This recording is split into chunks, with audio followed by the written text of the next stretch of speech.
So you're discovering music in a big way, really, for the first time, and following your. How long did you stay at Houma? In Houma?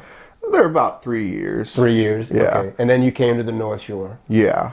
And what changed for you? You were starting over again, basically. The only person you had one person that you knew. Yeah, I had my wife. Yeah. That was, it's one of those things. I had one person here that I knew, but you're still going to shows, but you're not going by yourself. Thankfully she goes with me now. I don't have to go by myself. Now it's so weird if, I have to go to a show without her. Yeah. So, man, we've been married for, edit that out in case she watches. Don't screw it up, man. We might edit this part out in case she watches this. She's going to come home 2 years. What was that long pause? It's so weird to not go to a show with her. Yeah. But I never really felt like I was alone because, you start going to these shows and you make friends because it's all the other people going to all the local shows. Sure. I remember I used to make a lot of friends just going to a show and walking up to someone like, hey, dude, that's a killer t-shirt. And they were wearing like a local t-shirt or a metal t-shirt. And then you just start talking. And then, cool, you talk for 10, 15 minutes. Next weekend, you go to another show. You see them again at the next show. You talk to them 10, 15 minutes. And you start to really make friends that way. Yeah. The North Shore kind of suffered the same issue that Houma had, though. Whenever I first moved up here, there wasn't really any... There was a lot of live music. You go to Covington and Mandeville, and you can't throw a rock down the street without hitting a venue that's doing like a cover band. But there was no original artists, which is crazy because there's so many really good original bands on the North Shore. Their hometown is Covington and Mandeville and Hammond and Slidell. Yeah. There's nowhere for them to play out here. So we were still just, hey, let's go to New Orleans, go to the Twist of Lime, let's go to Mid-City Ballroom out in Baton Rouge, let's go, this band's coming to Southport, let's go Southport. Yeah. And, I always tried to go see as many bands as possible because I love them. Whenever I first started going to see live music, I was a nerd. And I kept a list of every band I'd ever seen. It started with Warped Tour. Because, I didn't really know who any of these bands were. I'm like, well, every band that I watch, just write them down on my phone, and I'll go back later and listen to them. And that just kind of developed into a list that I've kept, these past 7-8 years, and we've seen almost 300 bands. Nice. That's been added to that list, all between national acts and local acts. Sure. And it's kind of cool to see, like, oh, man, I've seen, like Ventruss. I've seen Ventruss, like, 13, 14 times over the years. I found that I really enjoy, I like doing what you're talking about, and I think that resonates with people because anybody, let's just say, for another area of life, they could say, I fell down the YouTube wormhole. You keep digging further and further into something, and you kind of forge your own path through it. So, that appeals to people like that, but I've always found it personally satisfying to be able to find new bands. Excuse me.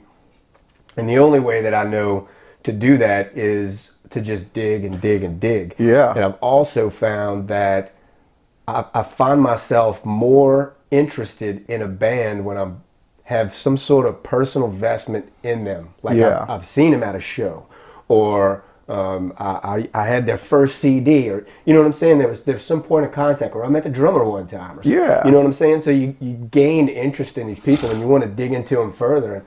It's really enjoyable. I think it's part of what's awesome about music. It really is, man. The way that we listen to music today, we got Apple Music, Spotify, all that.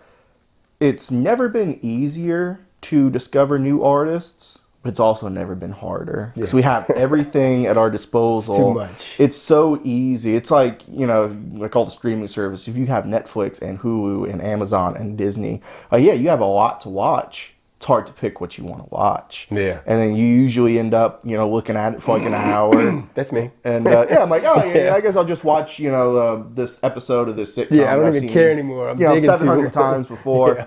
So, it's never been easier to go up and discover new music, but you don't that often because you get so comfortable with, well, this is my playlist. These are the bands I listen to. you got to really force yourself to search out new artists.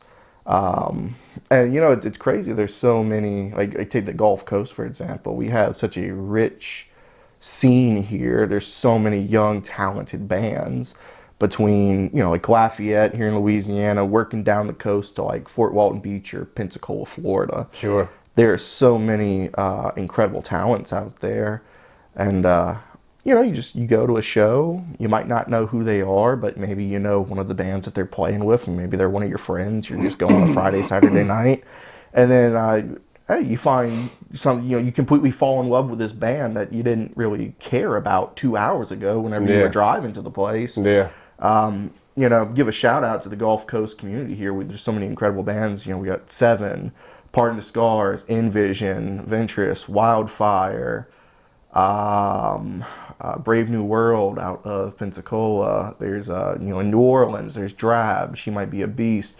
There's so many young bands that are popping up that it's so hard to... It's weird. It feels like after COVID, there was an explosion of new bands, which makes sense. I mean, you know, these are probably bands that they're new to us, but they've probably been doing this in the 2 years that we were all locked in. And now they can finally play. That was the case with Pardon the Scars. I'm like, man, I never heard of you guys before. Like, yeah, we debuted 2019 right before the lockdowns. So, dude, I've interviewed two different artists that COVID is the reason for their last album. And yeah, point blank, because one of them was a solo artist, and he would have kept doing whatever the band he was playing with was doing. Yeah. Or, you know, he played with several bands. He would have just done gigs with those guys, but instead it actually was the catalyst for him making his first solo effort. Yeah. Super cool, you know? I was really floored by the way that COVID affected creatives, you know? Yeah, it did a lot for a lot of people. There was a lot of bands that broke up during COVID.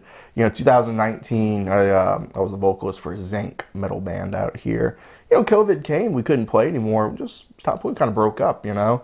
There's a lot of bands that broke up, which is unfortunate. There's a lot of bands that took that time, said, well, you know, we can't perform right now, but we can write, we can go to the studio, we can record. You know, we can really spend this time honing our craft. Sure. And come out swinging. Explore. You know? Yeah, definitely. And I think once, you know, the lockdown stopped and, you know, people came back, I think you can really see who spent those 2 years just kind of sitting around waiting, and who spent those 2 years still diligently trying to hone their craft. That's a good point, yeah.